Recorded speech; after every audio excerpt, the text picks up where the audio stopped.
কি যে হলো আমি কিছুই বুঝতে পারছি না। আমার জীবনে একটা ধস ভেঙে গেল। আমাকে ও নিয়ে অনেক কিছু ভেবেছে।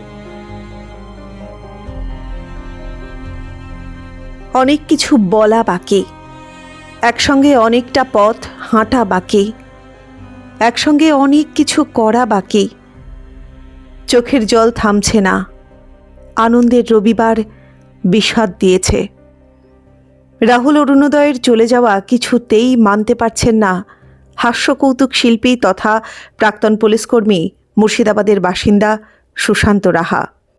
ওই আমাকে নিয়ে করে, রাহুল আমাকে নিয়ে, না না রাখো, মনে করো ওরা বসে আছে রাত্রিবেলায়, রাধা এই রকম করলে কীরকম হয় বলুন তো, মুর্শিদাবাদের ভাষা নিয়ে কিছু বলুন তো, মানে এইরকমভাবে আমাকে ইয়ে করতো, জানো তো।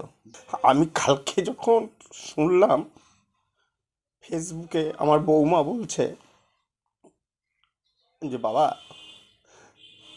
রাহুলদা চলে গেল, আমি কি বলছিস, আমার নাতির নাম ও রেখেছে এখানে। ফতেমা বলে একটা শ্যুট করতে এসেছিল, আর যখনই বহরমপুরে আসে তখনই আমাকে ফোন করে। ও আসলে আমার বাড়িতে 2 মিনিটের জন্য আসবে। আমার বউ, ছেলে, বৌমাকে খুব ও ভালোবাসে। বেশ কয়েক বছর পেরিয়েছে। সিনেমার শুটিংয়ে মুর্শিদাবাদে গিয়েছেন রাহুল। দেখা হয়েছে বহুবার। রাহুলকে ঘিরে হাজারো স্মৃতি সুশান্ত রাহার চোখে। রাহুল ছিলেন বেশ মা ভক্ত। রাহুলকে নিয়ে বলতে গিয়ে বারবার চোখের কোণে চিকচিক করে উঠছে জল। শেষবার রাহুল বহরমপুরে গিয়েছিলেন ৪ঠা জানুয়ারি। সেটাই যে তার শেষ বহরমপুর সফর, কেই বা জানত।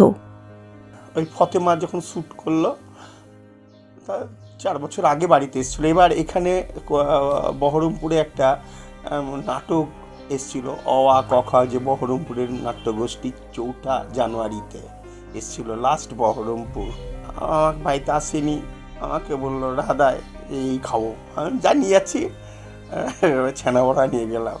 মাসিমা আমাকে খুব ভালোবাসেন, মাসিমা বাড়িও গিয়েছিলাম ওর বাড়িতে, ওনার বাড়িতে।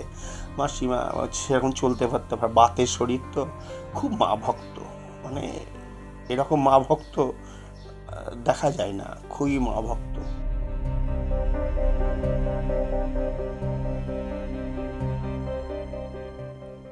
রাহুলের সহজ কথায় যাওয়ার কথা রয়েই গেল কথা হয়ে। কোথাও কি গাফিলতি ছিল? কোনোভাবেই কি ফেরানো গেল না রাহুলকে? এই প্রশ্নেই যেন আটকে রয়েছেন সুশান্ত। ওর একটা ব্রডকাস্ট আছে, সহজ কথা। ও আমাকে সামনের মাসে আমাকে বলছিল রাধা আপনাকে তুলবো, যাবো, নিশ্চয়ই যাবো, তুমি করছো, যাবো না।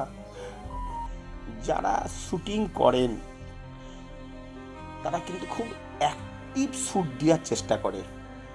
কোথায় জলে পড়ে যাব, কোথায় আগুনে পড়ে যাব, এসব তারা ভাবে না। তারা পারিপার্শ্বিক যারা থাকবেন তাদের সহযোগিতা করা উচিত ছিল, আমি মনে হয় আমার এটা।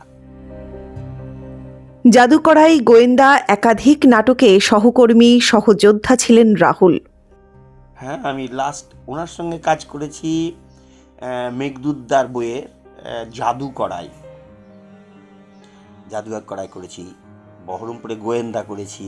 ওর ভাবনা ও আমাকে নিয়ে কাজ করে, আমি ছুটি পাইনি, তাই নাহলে ফতেমা বলে যে এটা ফতেঘাটে শ্যুট করলো না, ওরিয়ার পাড়ার ছেলে, ওটা তো আমার করার কথা ছিল, কিন্তু যাক আমার ভাগ্যে সেটা নাই। ছেলেটা আমাকে খুব ভালোবাসত, মানে আমি দেখো আসলে ভালো লাগছে না আমার। ওই ঘরে আমার বউ সে ঝিমিয়ে বসে আছে, ছেলে ওখানে নাতি নেব, মানে কি বলবো তোমাকে, আমার আজ কিছু ভালোই লাগছে না, কোনো কাজেই মনে লাগছে না। রাহুল যে কিভাবে কখন এতটা কাছের হয়েছে তা ঘুণাক্ষরেও টের পাননি। ও এসে দেখবা আছে, বৌমাকে আশীর্বাদ করলো, নাতির নাম রেখে দিল রাহা, আমার ছেলের নাম সহজ, রাধা তোমার নাতির নাম শৈশব। এটাই থেকে গেল আমার বাড়িতে। বহরমপুরের যে ডাইরেক্টর প্রদীপ্তদা, ওই আমাকে নিয়ে গেছিল, এবং আমাকে ও অভিনয় দেখে, আমি আমার অভিনয় ওর সঙ্গে অভিনয় করেছিলাম গোয়েন্দা, তারপরেও আমাকে ডেকে নিল আপনার জাদুকরায়। অসাধারণ, কোনো তুলনাই নেই, কোনো অহংকার নাই। ফোন করে বলছে রাধা আমি আপনার বাড়ি যাচ্ছি, কোনো অহংকার নাই। মানে আমি রাহুলকে নিয়ে আমি কিছু বলতেই পারবো না। এভাবে রাহুলের চলে যাওয়ায় স্তব্ধ সুশান্ত রাহা আর তার পরিবারের মতো হাজারো ভক্ত। একটাই প্রশ্ন, এভাবে না গেলেই বোধহয় ভালো হতো।